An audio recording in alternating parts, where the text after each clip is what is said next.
Emirates wants bigger planes. And they're not just asking politely. They're putting serious pressure on both Boeing and Airbus to stretch their largest twin-engined widebodies even further. We're talking about potential new variants. A stretched Airbus A350, possibly called the A350-2000, and an extended Boeing 777-10. Both would carry significantly more passengers than today's models. But here's the thing. Building these aircraft would be a massive financial gamble for the manufacturers. So what's driving this push?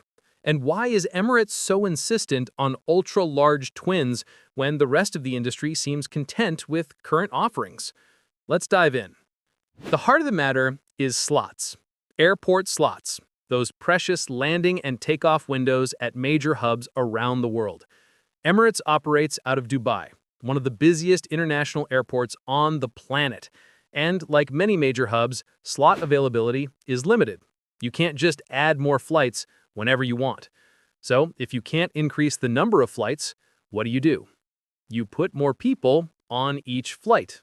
That's exactly what Emirates has been doing with the Airbus A380 for years. The Super Jumbo can carry over 500 passengers in a typical three-class layout, far more than any twin-engine aircraft currently flying. But the A380 production line has closed. The last one was delivered in 2021. And Emirates knows its A380 fleet won't last forever. That leaves a major capacity gap. And right now, neither the A350-1000 nor the Boeing 777-9 can truly fill it. So what does Emirates want? According to Sir Tim Clark, the airline's president, they've been discussing technical specifications with both Airbus and Boeing. For Airbus, that means a stretched A350-2000, likely an A350-2000, with improved wings, more powerful engines, and a significant bump in seating capacity. The current A350-1000 typically seats around 350 to 410 passengers, depending on configuration. Emirates is looking for something closer to 450 or even 500 seats in a high-density layout. That would bring it much closer to A380 territory. On the Boeing side, there's the potential 777-10, a stretched version of the already massive 777-9, which itself is still undergoing certification. The 777-10 would offer even more range and capacity, filling that same role. But here's where it gets complicated. Building these aircraft isn't just about stretching a fuselage. It's a multi-billion-dollar engineering challenge. Airbus is still ramping up production of the A350 and dealing with ongoing programs like the A321XLR and potential future projects. Adding a new A350 variant would require significant investment in new wings, landing gear, and power plant development. And it would take years. Boeing, meanwhile, is in an even tougher spot.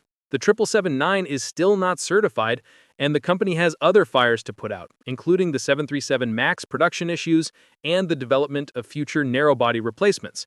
Adding a 777-10 program now could stretch resources dangerously thin. And here's the kicker. Emirates might be the only airline in the world that truly needs these ultra-large twins right now. Sure, other carriers operate A380s or large widebodies, but Emirates' business model is unique. It's built entirely around hub connectivity through Dubai, maximizing capacity per flight. Most other airlines have shifted towards smaller, more frequent flights, using efficient twins like the A350-900 or 787. So, from Boeing and Airbus's perspective, the question is, do we invest billions to satisfy one customer? Even if that customer is Emirates, one of the world's largest and most influential airlines? This isn't just about Emirates, though. It raises a broader question about the future of long-haul aviation. For years, the industry trend has been towards smaller, more fuel-efficient twins, the so-called fragmentation of routes, flying direct with fewer seats rather than funneling everyone through mega hubs. That's the philosophy behind aircraft like the 787 and A350-900. But slot constraints at major airports are real, and they're not going away. In fact, they're getting worse. London Heathrow, Singapore Changi, Tokyo Haneda, all of them are slot constrained. Adding flights isn't an option. So maybe Emirates is ahead of the curve here.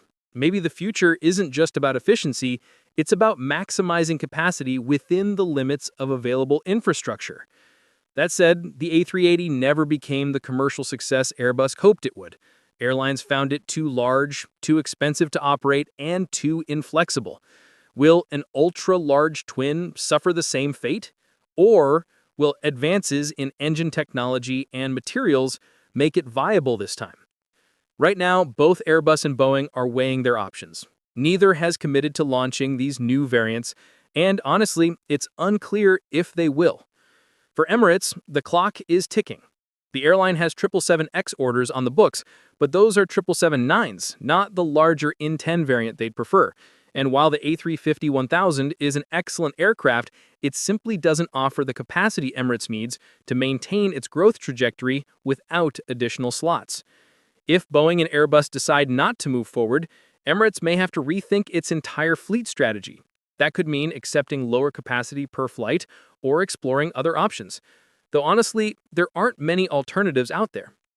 On the flip side, if one of the manufacturers does commit to a new ultra-large twin, it could reshape the competitive landscape for wide-body aircraft over the next 2 decades. So here's where we stand. Emirates is pushing hard for bigger planes.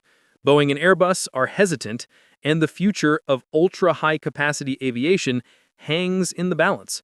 It's a fascinating case study in how one airline's unique business model can influence the entire direction of aircraft design. Whether that influence will be enough to bring these new jets to life, well, we'll have to wait and see.